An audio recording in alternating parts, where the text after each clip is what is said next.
Hello and welcome to today's video. So in this video today, we are going to be focusing on value and not price, as well as showing confidence within sales.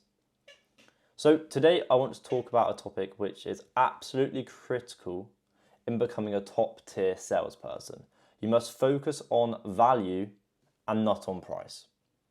Now, too many salespeople get hung up on price. They think that if you can offer a lower price, you're more likely to get the sale, when this is not something you want to be doing, because this is going to put you in a wrong mindset as well as your prospects. When focusing on price, you're putting yourself in a race to the bottom. You're competing with every other salesperson who is trying to be the cheapest.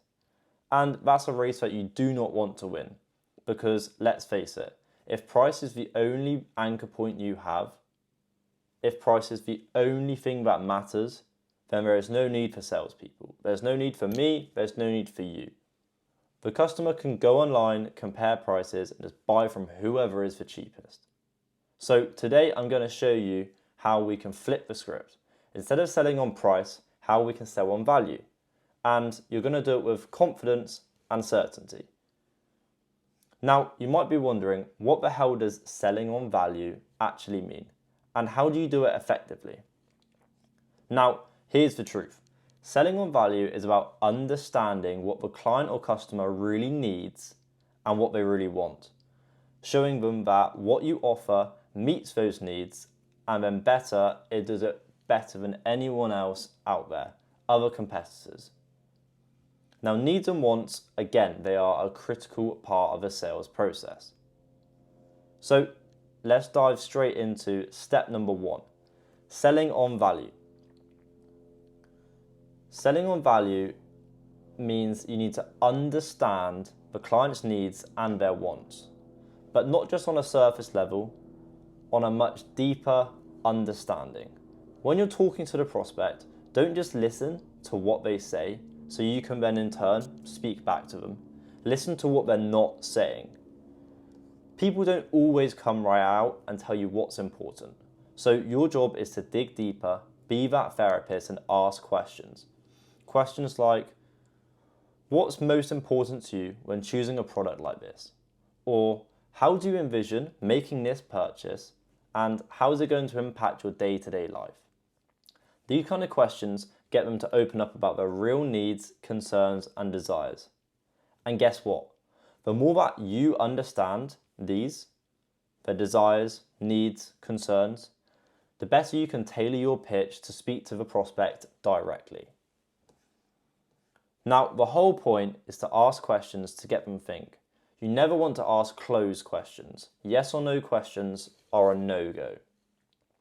You want to get them into real conversation where they are actively engaged and they have to think about their answers. Step number 2. This is where you show the prospect value beyond the product itself. So this is where the magic happens. Showing the prospect the real value and how far it goes beyond the product itself. People buy on an emotional level and then they justify with logic. So your job is to connect with them on an emotional level and show them how the product or service will impact their life positively. Let me give you an example, right? You want to say that you're selling a high-end piece of software to a business owner and you're just talking about the features. You're really missing the point. Instead, you should be saying, this software isn't just going to manage your inventory for you, it's going to free up a couple hours a day. This is obviously going to reduce your stress and allow you to focus on what really matters, growing your business, spending time with family. Did you see what I did there? I took the conversation away from a bunch of sales features and specs and connected with the customer on something that they value. Their time, peace of mind, family, and their growth. That is selling on value. Now, here is step number 3, positioning yourself as the expert and coming from a place of authority.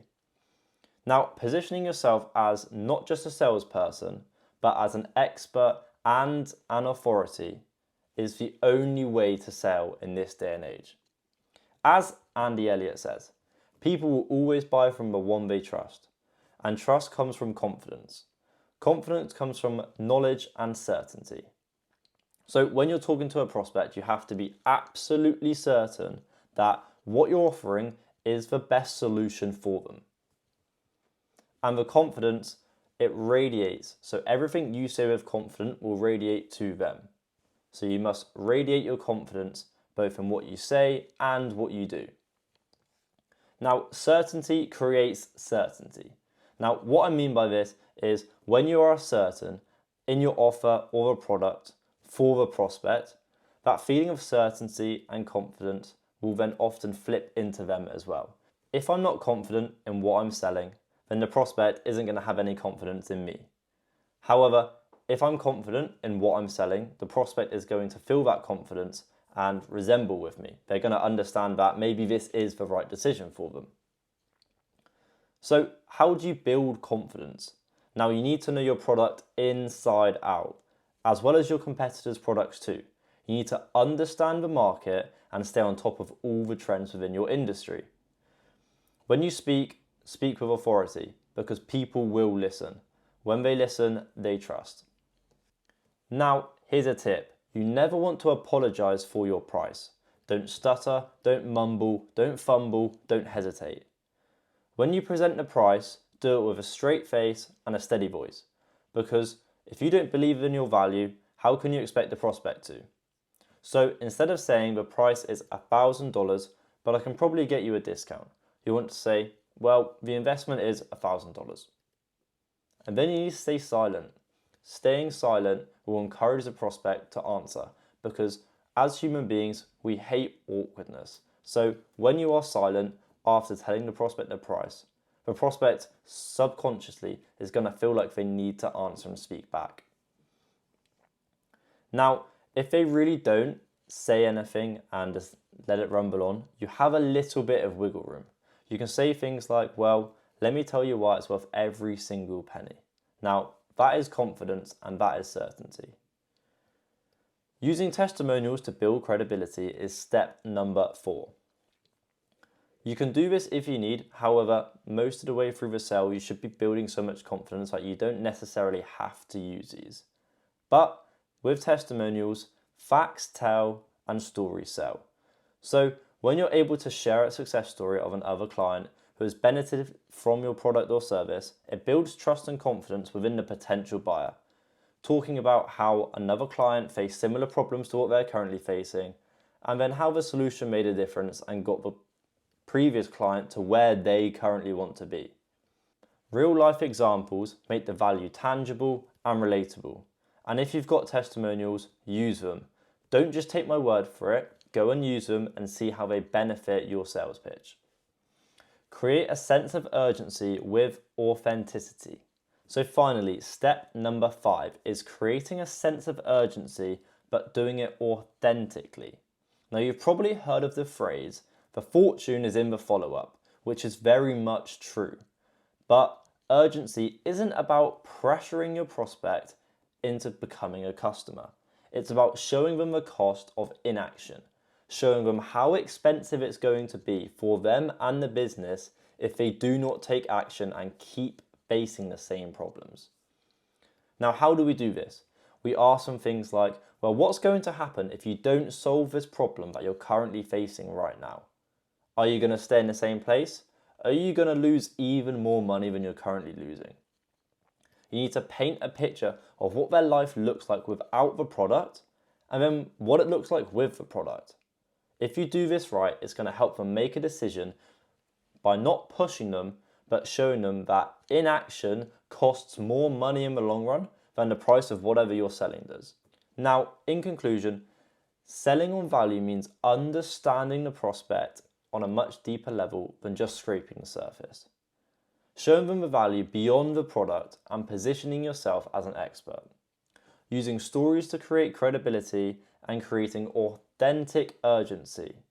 Remember, it's not about having the cheapest price, it's about being the most valuable choice to the prospect. So, as you go out there today, don't compete on price, compete on value. Thank you very much for watching. I appreciate all of you guys. If you want more, simply just drop me a like, follow, subscribe, share the video, and finally, drop me an Instagram follow at 5am.jl, where I drop every single day packs with punches, bite-sized value, sales source, and all that good stuff. I'll see you in the next one. Peace.